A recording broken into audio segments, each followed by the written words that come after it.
મિત્રો આજે આપણે વાત કરવાના છીએ શ્રાવણ યોજના વિશે, જેમાં તમને 30 મંદિરોના દર્શન છે એ કરાવવામાં આવશે। આ યોજનાનો લાભ કોને મળશે અને કઈ રીતે તમારે આનો લાભ લેવાનો છે એના વિશે સંપૂર્ણ માહિતી તમને આ વિડીયોની અંદર આપવાની છે। તો વિડીયોને પૂરો જોવા વિનંતી। જો તમને વિડીયો ગમે તો લાઈક કરી દેજો, તમારા મિત્રો સુધી શેર કરજો અને ચેનલને સબસ્ક્રાઇબ કરી લેજો, જેથી આવી કોઈ પણ માહિતી આપ સુધી પહોંચતી રહે। તો ચાલો શરૂ કરીએ। શ્રાવણ યોજના AMTS પ્રતિ બસ ₹3000 ભરીને 30 મંદિરના દર્શન છે એ તમને કરાવવામાં આવશે।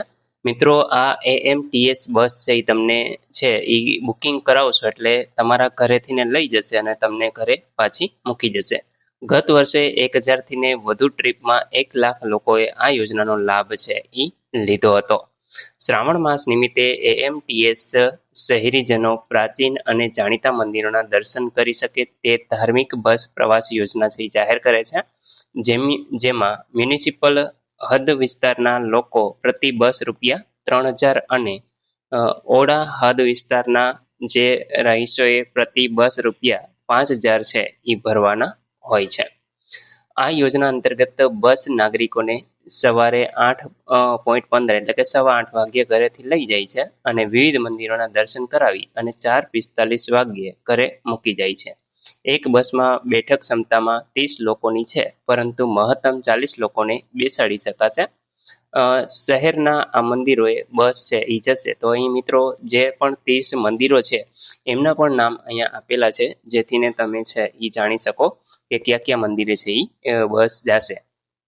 તો એમાં છે જલારામ મંદિર પાલડી, હરે કૃષ્ણ મંદિર ભાજડ, વૈષ્ણોદેવી મંદિર છે કોટેશ્વર મહાદેવ મોટેરા, વિશ્વ ઉમિયા ધામ છે જાસપુર, ત્રિમંદિર અડાલજ, કેમ્પ હનુમાન મંદિર નરોડા બેઠક, સિદ્ધિવિનાયક મંદિર મહેમદાબાદ, સોમનાથ મહાદેવ ગ્યાસપુરમાં, લાભા મંદિર, ઇસ્કોન મંદિર, પરમેશ્વર મહાદેવ, ત્યાર પછી સોલા ભગવત વિદ્યાપીઠ, મહાકાલી મંદિર, નીલકંઠ મહાદેવ, ભીડ ભજન હનુમાન, ત્યાર પછી ચકોડિયા મહાદેવ, જગન્નાથજી મંદિર, સ્વામિનારાયણ મંદિર, અસારવા બેઠક, કર્ણમુક્તેશ્વર મહાદેવ, ભદ્રકારી મંદિર, તીર્થધામ, પ્રેરણાપીઠ, અમરનાથ મહાદેવ।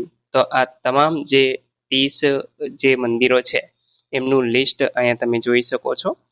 આ 4 ટર્મિનસથી પરથી બુકિંગ કરાવી શકાશે। અહીંયા મિત્રો તમારે બુકિંગ કરવા માટે લાલ દરવાજા, સાળંગપુર, વાડજ અથવા તો મણિનગરનો સમાવેશ કરેલો છે।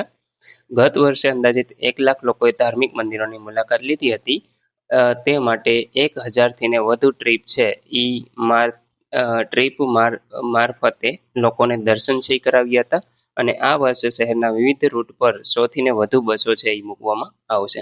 તો મિત્રો અહીંયા તમે જોઈ શકો છો કે AMTS દ્વારા શ્રાવણ યોજના છે એ ચલાવવામાં આવે છે અને એમાં 30 મંદિર છે એમાં તમે દર્શન કરવા જઈ શકો છો। મિત્રો આમાં કોઈ ઉંમર મર્યાદા નથી, કોઈ પણ ઉંમરના વ્યક્તિ છે એ જઈ શકે છે। ₹3000 તમારે ભરી અને 30 મંદિરના દર્શન છે એ કરવાના છે। તો મિત્રો આશા રાખું છું કે આ વિડીયોની અંદર તમને AMTS દ્વારા જે શ્રાવણ યોજના ચલાવવામાં આવે છે એના વિશે સંપૂર્ણ માહિતી મળી ગઈ છે। તેમ છતાં પણ કોઈ પ્રશ્ન હોય તો તમે કોમેન્ટ દ્વારા પૂછી શકો છો। વિડીયોને લાઈક કરી દેજો, તમારા મિત્રો સુધી શેર કરજો અને ચેનલને સબસ્ક્રાઇબ કરી લેજો, જેથી આવી કોઈ પણ માહિતી આપ સુધી પહોંચતી રહે। વિડીયો જોવા બદલ આપનો ખૂબ ખૂબ આભાર। મળીએ એક નવા વિડીયો સાથે, ત્યાં સુધી જય હિન્દ।